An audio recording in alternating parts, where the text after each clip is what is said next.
Hi, in this episode of Vibe Gardening Informal Edition, we're going to go over how I started my tomatoes here and how in Southeast Michigan I was able to achieve a grow season that is about as long as Zone 7B, which is kind of like Southern Tennessee, Northern Alabama style.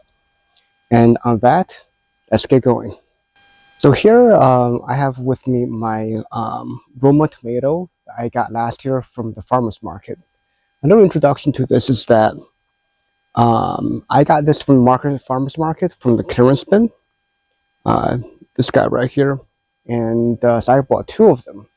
And by that point, they were severely root bound and about a foot tall already, and in these 3-inch little decomposing paper cells. It was also dried pretty well, and as you can imagine, they're not very happy. I kind of want to give them a second life. So what I did here was I bought them and I planted them right in the garden. I did not realize I can plant them right in the pot itself into the ground and give it more root disturbance than I probably should have, and plugged it right into the ground, thinking, what's worse can happen, right? I paid $2 for both of them. So, well, that season it grew vigorously. It grew pretty tall. It got to be about here-ish or so. I didn't train them, not realizing I need to train the vines. And they grew big and they produced so much fruit that I had to give away a lot of tomato every single week. And it grew all the way until mid-November, which was something that I was not prepared for. As a matter of fact, I did my last harvest a little early, not realizing that these things can go so long. And so this year, what I did was I actually had some saved seeds from last season, where I was able to save multiple pairs because I love them so much. It's such a nice variant I got that I want to do it again.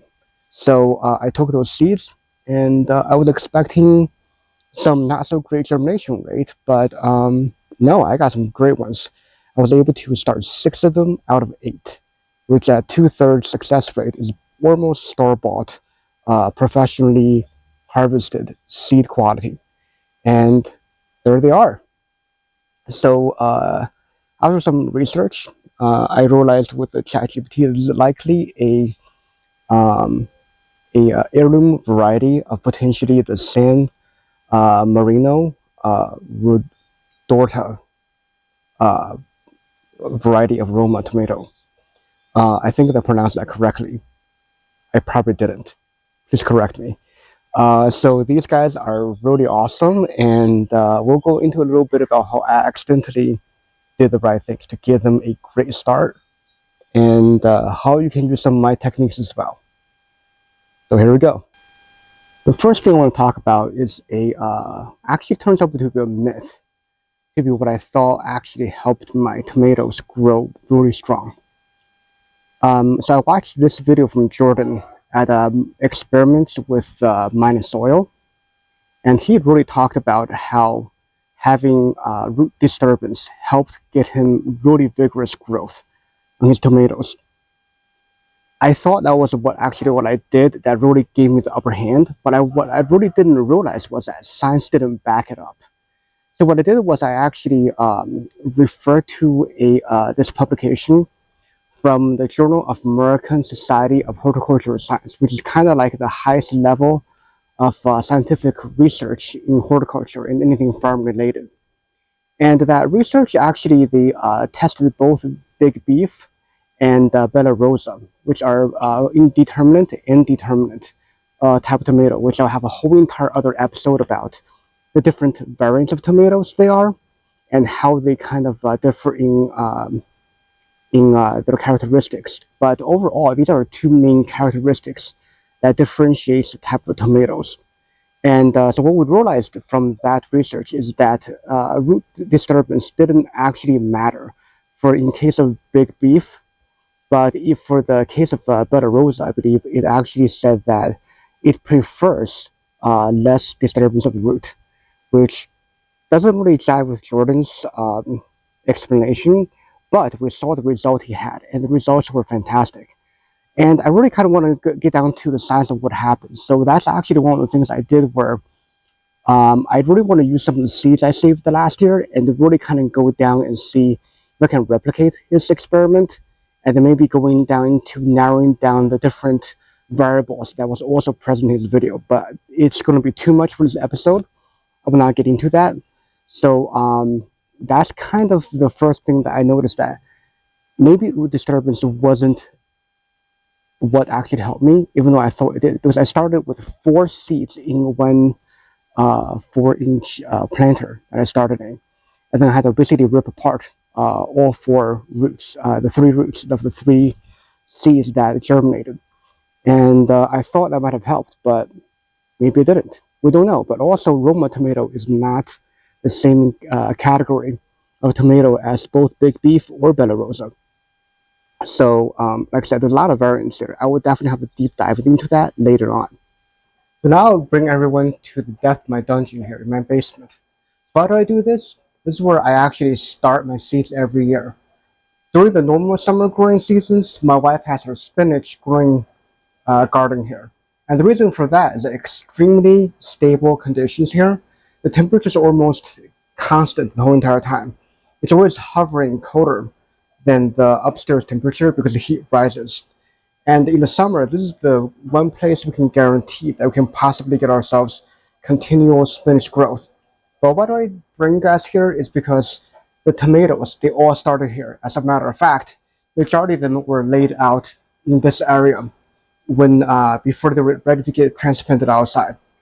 And because of that, one of the things that I learned from Ashley from Gardening Canada and her episode on growing starting tomato is that temperature differential between daytime and nighttime is a big deal in determining the thickness of the stem of the tomato. She has this whole thing where there are laid out academic research pointing to the fact that if you have what's called a negative temperature differential, in that the daytime temperature is colder than nighttime temperature, which is completely opposite of nature, you will get thicker stems on tomatoes. And so here I have the second best thing, which is 0 temperature differential in that daytime and nighttime is essentially the same all year round, basically, in this setup. And that basically gave me a very stable condition that gave the tomatoes the best chance to have a thicker stem. And I'm going to really give you the chance to go into Ashley's video and see for yourself the academic proof and citation that she brought from her video. Now, as for mine, it definitely got thicker. As I'll show with my pictures here, that before, I mean, I got so much tomato, I really can only consume enough to really plant 2 tomatoes. But so I really expected a low germination rate with my tomatoes. So I planted 8 tomatoes, and 6 of them came out, so I had to give away 4. And the picture I give you, I'll show you here.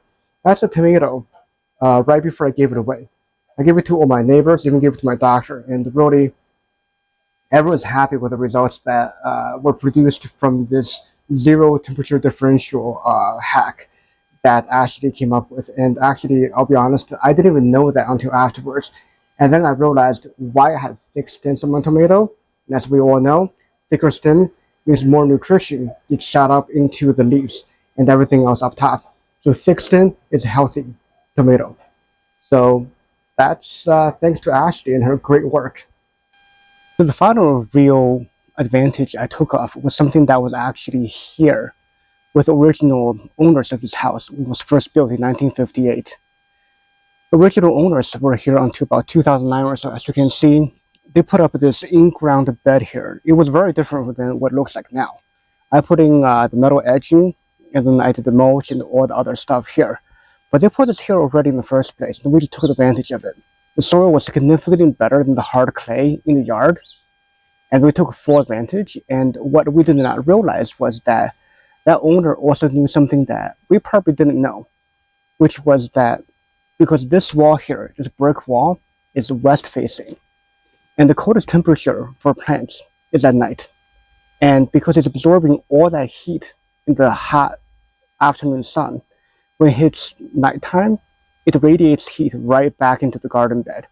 And that has a ChatGPT online guesstimate. It's probably a 10-degree Fahrenheit swing in temperature.